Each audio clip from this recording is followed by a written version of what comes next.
Defina uma motivação para você sair das dívidas. Não é fácil, não é mesmo. E ó, eu não vim aqui para enganar ninguém, tá? Eu não vim aqui para ficar uma hora aqui conversando com vocês e dizer que em uma hora a gente vai resolver todos os problemas da vida.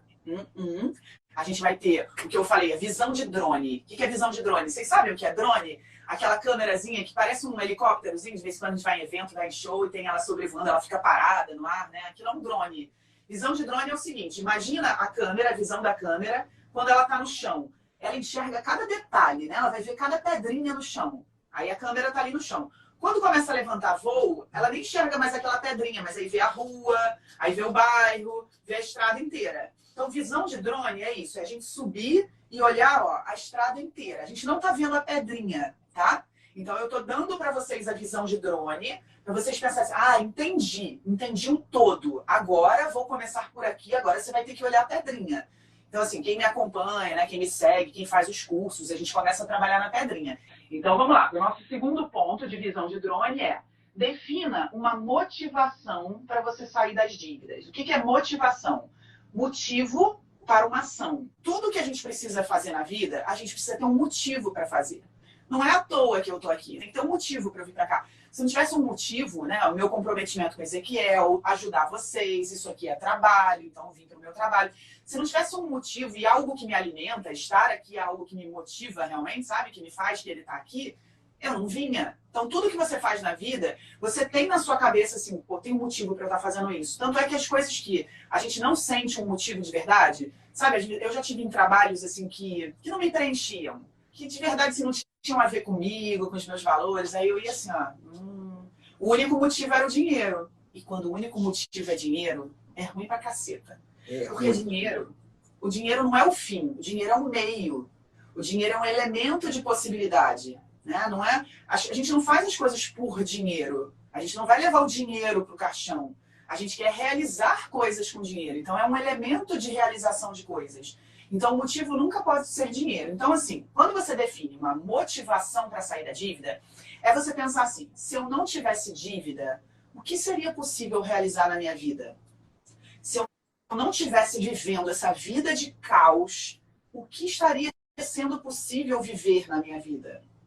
E aí você começa a transformar esses motivos em coisas concretas. Talvez, assim, você pense, eu teria uma vida ótima, confortável, qualidade de vida, tá? Transforma isso numa coisa concreta, que de repente o seu dinheiro pudesse pagar. Eu lembro, Ezequiel, que eu pensava assim, eu sempre gostei muito de me desenvolver assim, profissionalmente, sabe? Eu queria crescer, um dos meus valores é reconhecimento. Então, eu gosto de reconhecimento, eu gosto de estudar. Então, eu pensava assim, quando eu tinha muita dívida, é claro que eu queria viajar, fazer uma porção de coisa, mas eu não sei, eu pensava assim, poxa, eu queria poder estudar, sabe? Terminar minha faculdade sem esse perrengue de pagar, queria fazer um MBA, queria aprender, sabe? Ser uma profissional reconhecida. Eu pensava assim, eu me imaginava como uma profissional reconhecida. E aí eu pensei, bom, e se eu colocasse na minha vida financeira um motivo assim, de organizar, o motivo de eu, sabe, fazer escolhas, fazer concessões, fosse conseguir separar uma grana para cursar um MBA. Porque eu lembro até que na época, se eu fizesse um MBA no lugar que eu trabalhava, eles até me promoviam. Eu falei, olha que bom, vou estar estudando, vou fazer um MBA, vou ser promovida, tipo, vou construir um caminho profissional legal. Eu queria aquilo, que eu achava que aquilo era um caminho para eu construir uma vida legal, né? Sim. E aí eu pensei, bom, já sei. Então, eu comecei, é lógico, é o que eu falei, quando eu fiz isso na minha vida, não foi nessa ordem, né? Foi tudo bagunçado.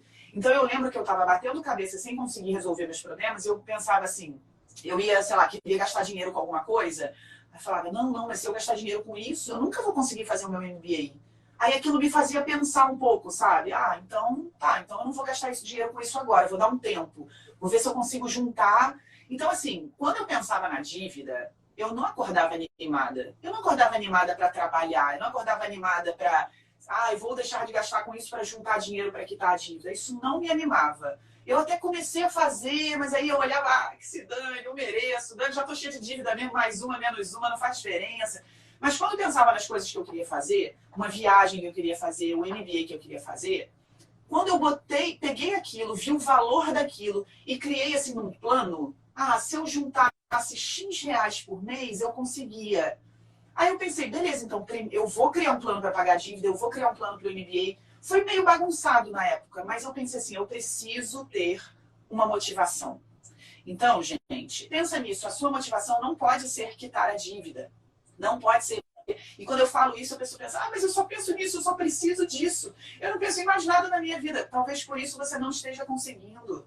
Você precisa pensar assim, se permita pensar. E não precisa ser a viagem para o exterior ou o MBA de 50 mil reais. Pode ser, sabe o quê? Um sofá novo para sua sala. Pode ser, sei lá, alguma coisa assim, sabe, que esteja aí, que você imagina, um jantar naquele restaurante japonês que você ama e que você nunca vai, de tão enrolado nas finanças que você tá. Alguma coisa que não está acessível a você hoje, mas que seria assim, poxa, por isso, por um Réveillon na praia, sabe, esse ano, um Réveillon na praia, eu toparia fazer algumas concessões, eu toparia, sabe, isso, se permitir sonhar, isso mesmo, Felipe. Mas mais do que sonhar, é colocar na prática, e os próximos passos vão mostrar para vocês como. Então, recapitulando, primeiro passo, entender o que te levou para as dívidas. Segundo passo, definir uma motivação, um motivo para você realizar as ações que vão ser necessárias na sua vida, tá? Ó, a Charlene falou, tô pensando em comprar um fogão. A Lena falou, a reforma do meu apartamento, né? A Eliane comentou, parece questão de honra se livrar das dívidas. Eu acho que você tem que pensar que é uma questão de honra você ser feliz. É uma questão de honra eu ser feliz, é uma questão de honra eu aproveitar a vida com o dinheiro que eu faço na minha vida. Porque a gente faz dinheiro, o seu trabalho faz dinheiro, né? Você, quando dedica suas horas no seu trabalho, você está dedicando seu conhecimento, suas horas, né? Sua energia em troca de dinheiro. Então, você está fazendo dinheiro. É uma questão de honra você ser feliz com o dinheiro que você está fazendo, né? Ó, levar os filhos para a Disney. Ivone falou, eu só penso nas dívidas. Eu sei, Ivone, você precisa, hoje à noite, ao invés de você deitar a cabeça no travesseiro e ficar pensando em como você vai resolver as dívidas, se permita ir dormir imaginando o que você faria na sua vida sem as dívidas. E olha, isso é um ótimo exercício até para a gente antes de dormir. Sabe por quê? Primeiro porque a gente dorme melhor.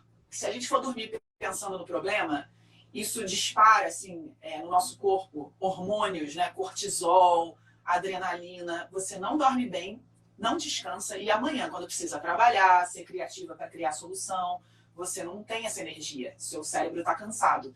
Agora, se você vai dormir pensando em coisas boas, eu acredito que duas coisas acontecem. Primeiro, que você vai ter dopamina, né? Aqueles hormônios da alegria, da felicidade, você vai dormir como um anjinho, aí vai acordar melhor. E eu acredito que o nosso subconsciente à noite, ele pode se conectar com aquilo que você acredita, com as energias que você acredita. E você se conecta e você cria isso no universo, sabe? Então, eu gosto muito disso, assim, de mentalizar as coisas antes de dormir, porque a gente vai dormir bem. E eu acho que é dormindo que a gente não tem aquela coisa de, não, isso não dá, isso é impossível. Dormindo a gente permite tudo, né? Então, faça isso hoje à noite, tá? Todo mundo que acha que o foco é a dívida, faz esse exercício hoje à noite, de pensar na sua motivação. Isso aí, a Júlia falou, vou dormir sonhando com a grau. Hã? Concordo em gênero, número e grau. Mais do que pensar também, né? E tem gente que... Sabe o que eu vejo muito aqui? Tem gente que acha isso bobeira. Bobeira, gente, isso não é bobeira. Então, eu brinco que eu tenho... Desde o ano passado, eu coloquei um desafio para mim aqui, cuidar mais da minha saúde. Uhum. Então, eu coloquei aquelas metas que o pessoal... 250, 260 dias de atividade física no ano, sabe? Aí o que eu faço? Né? Uma das coisas que eu faço é deixar isso visível na geladeira lá da minha casa. Então, tem gente, por exemplo, na Copa do Mundo, durante a Copa do Mundo, a gente viu, por exemplo, uma imagem que viralizou do Neymar, se eu não me engano, com a taça da Copa no celular. Ou seja, está deixando aquilo ali visível, para a cabeça dele não esquecer, está vendo aquilo ali em vários pontos ao longo do dia. É no celular, é naquele recado, é naquele guarda-roupa. Então, assim, eu deixo muitos recados para mim ao longo do dia para não esquecer das coisas que eu quero, do que eu quero e onde eu quero chegar. Não sei se o próximo passo tem a ver com isso, não, mas eu acho que é uma boa dica aí também. Não, esse daí é o adendo. Esse daí é aquelas pedrinhas, é quando o drone aterriza e a gente vê os detalhezinhos. Esse eu nem trouxe, falei aqui um pouquinho sobre isso, mas eu também super concordo. Já tive contra-cheque, eu fiz um contra-cheque lá no Paint, troquei o número, sabe? Imprimi, aqui, coloquei o contra-cheque na geladeira e eu passei a ganhar aquilo. Eu vou te mostrar com o meu espaço aqui, ó. Onde eu trabalho. Uhum. A gente montou, ó. Eu deixo a placa que eu dou para os meus alunos, deixo foto com meus pais, plaquinha que eu recebi. Então, isso aqui tudo não é por acaso. Às vezes, quando eu estou desanimado aqui, pô, eu vou lá e pego e vejo uma foto aqui com alguém que eu gosto. Então, essas coisas estão sempre assim, ó, visíveis para mim aqui. É isso aí. E isso tem dois aspectos, PNL, né, Programação Neurolinguística, então é trabalhar mesmo a sua mente, né, para você se direcionar para isso, trabalhar a forma como você se sente, né, essa coisa dos hormônios, né, se eu pensar em coisa ruim, se eu pensar em coisa boa, não é só o pensamento, eu acredito nessa coisa da força do pensamento, mas não é só o pensamento, é você criar uma congruência no seu corpo. Imagina se eu viesse pra live e fizesse a live assim, ó, falasse assim e tal, né? Eu, além de contagiar as pessoas, eu ia estar numa energia ruim, mas eu crio no meu corpo assim, uma congruência, o meu corpo vai ficando, né? Então, assim, os hormônios que disparam no meu corpo é muito diferente antes de entrar na live, fazer assim, ó. Antes de eventos, né? A gente pula, a gente... tem uma coisa de você criar no seu corpo primeiro, você ver imagens legais, você ouvir uma música legal, porque você mexe com o seu corpo. Então, programação neurolinguística. Agora, também acredito que isso trabalha a nossa energia, como que a gente se conecta com o universo. E sabe que você falou uma coisa, Ezequiel? Você diz que tem gente que fala que tudo isso é besteira. Dá uma olhadinha, com muito respeito eu vou dizer isso, mas quando alguém te disser que é uma besteira, dá uma analisadinha como é a vida da pessoa. Vê se essa pessoa tá assim, super feliz com a vida dela, sabe? Ela pode até dizer que tá, mas analisa bem. As pessoas que dizem que, besteira, vai ficar mentalizando, besteira, isso aí não adianta nada e tal. As pessoas que eu conheço, assim, elas pouco realizam, elas são super ranzinhas, meio amargas, sabe? E as pessoas que mais falam sobre isso estão milionárias, estão bem, felizes, né? Estão aproveitando a vida. Então, eu acho que isso é uma coisa a ver. Mas vamos lá.